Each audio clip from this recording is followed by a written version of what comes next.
My name is Ren Iyer, and I have spent 11 years pulling the wounded out of places nobody was supposed to still be alive in. I thought I had seen every shape a man's loneliness could take. I was wrong, until the Kessa corridor. We were not a warship. The Halloway was a two-person survey relief cutter, mine and my pilot's, out past the neutral markers doing slow mapping work nobody glamorous wanted. Kessa flew. I patched whatever came through the airlock. That was the whole job, most weeks. And I had made a kind of peace with how small it was. The ping came at the edge of our scanner range, so faint, Kessa almost logged it as drift static and moved on. An old automated distress carrier, cycling on a frequency the Corvith Dominion had stopped monitoring years before we ever met them. Nobody in the Dominion's central command was listening on that band anymore. The corridor it came from had been quietly written off 18 months earlier, when the Dominion pulled its outer defense fleet inward to fight a war on the far side of their territory and left the border sentries to hold a line with nothing behind them and no promise anyone would come back for them. We were not supposed to go. Neutral Patrol Charter says we log unclaimed signals and move on, note the coordinates, let someone else decide if it matters. Kessa looked at me anyway, the way she does when she already knows what I'm going to say before I say it, and turned the ship without waiting for me to finish the sentence. What we found, after 6 hours at burn, was a single sentry platform, cracked along one seam like a bone that had healed wrong, bolted to the face of a drifting rock in the middle of a corridor with no traffic left to defend. Whatever had fired on it last had been gone for weeks, maybe longer. The scoring on the hull was old, cold, the kind that has stopped telling you anything urgent. The platform's weapon arms still tracked anyway, slow and patient, sweeping an empty stretch of dark for convoys that weren't coming anymore, the way a man keeps setting a table for someone who isn't going to walk through the door. Inside, in a command chair built for a body twice the width of mine, was a Corvith gunner, scaled, ash-gray down his forearms where old burns had never healed clean, a wound in his side he'd packed himself with the wrong kind of sealant, because it was the only kind he had left.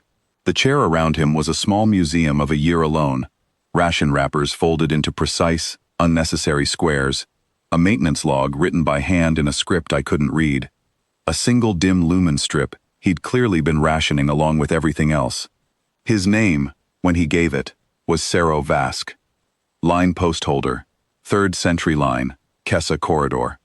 He had been alone at that post for over a year, cycling through the same watch, the same silence, the same fear that came due on the same schedule, every time his scanners so much as flickered. He did not ask me for help, he asked me to leave. His caste does not abandon a post, he told me. Flat, like reciting a rule so old it had worn smooth from being carried so long. If I carried him out, the line would show empty on the Dominion's old charts, and somewhere a clerk who still checked those charts might finally notice the corridor had been undefended all this time, might finally send someone, and it would be too late to matter for him, but it might matter for the line, might matter for whoever came after. He said it without asking for pity, the way a man states a fact about weather he cannot change. He would rather die in that chair holding a position that meant nothing to anyone but him, than be the reason it went dark a day sooner than it had to. I have heard men ask to be left before. Usually it is exhaustion talking, or shock, or fear dressed up as courage. This was neither. This was a soldier doing arithmetic with his own life, and getting an answer he had already made peace with long before we ever found him. I told him I wasn't going to carry him anywhere. I was going to stay. Kessa argued with me over the comm for 4 straight minutes. Charter, fuel reserves, the fact that neither of us had clearance to be doing what I was proposing, and then she stopped arguing and started working, because that is who she is underneath all the objections. We could not move him without breaking whatever he still believed about his post, so we brought the post to him instead. Kessa spliced human relay gear into a targeting array built for hands with 3 fingers, and 40 years of maintenance manuals neither of us could read, cursing softly the whole time in a language of her own. I sat on the deck plating beside his chair with a field kit that was never built for scaled hide, and did the best patchwork medicine I have ever done in my life, because I had exactly 1 patient, and nowhere else in the galaxy I needed to be. We did not fix the corridor. We bought it time.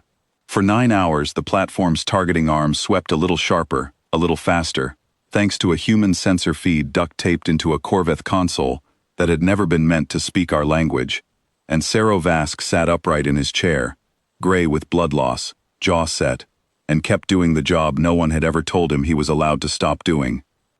He asked me once, in the 4th hour, why I was still there, not angry, genuinely asking, the way you would ask about the weather, on a world you would never live to see again. I told him I didn't have a good answer beyond the truth, which was that I had looked at a man who had decided his life was worth less than an empty stretch of space nobody remembered to defend, and I could not make myself fly away from that. I told him where I came from. We had a word for people who stayed anyway, and it wasn't a rank or a caste, it was just what you did. He was quiet a long time after that, watching his screens, one scaled hand resting near the console, like he was still deciding whether to trust the strange warmth of another species' machinery bolted into his own. Then he said something in Corvith I didn't understand, low, more to the chair than to me, and went back to watching the dark. The relief finally came in the 9th hour. Not a fleet, not glory. Just 2 aging Dominion transports that some junior officer in a records office had apparently gotten curious enough to check on, once a strange, unlogged relay signature started showing up on an old frequency nobody used anymore, and refused to stop. They were not fast enough, and they were not enough. 2 other sentry points along that same stretch of corridor had already gone dark for good in the months before we ever arrived. Quiet failures nobody had come in time for, and nothing Casa or I did that night brought either of those men home. We saved one line. We did not save the corridor, and I have learned not to pretend otherwise, even to myself, even on the good nights. When the Dominion medics finally lifted Saro out of that chair, he would not look at me, and for a moment, I thought I had misjudged the whole night, misjudged him, misjudged what any of it had meant to either of us, until I understood it was the opposite. He could not look at me, and still hold himself together in front of his own people. His hand found mine instead, briefly, scaled fingers closing once around my wrist with more strength than I expected from a man who had bled that much, and he said 3 words in his own language that the Dominion officer standing nearby did not offer to translate, and I did not ask him to. Some words are not meant to travel between species. They are meant to be felt once, and kept. Casa and I flew home without fanfare. Nobody signed anything. No debt was declared and none was collected. And if the Dominion ever sent a formal word of thanks through any channel either of us could trace, it never reached us. And I have stopped expecting that it will. That is not why either of us went back for the ship the next morning to finish the survey route we were supposed to be running in the first place. I think about the corridor sometimes, on the long, quiet legs of a patrol, the 2 dark points on either side of the one line we managed to keep lit for one more night. I think about a soldier who would rather have died alone than let his post show empty on a chart nobody was even checking anymore. I think about how close we came to simply logging the signal and moving on, the way the charter told us to, and how little it would have cost us to do exactly that.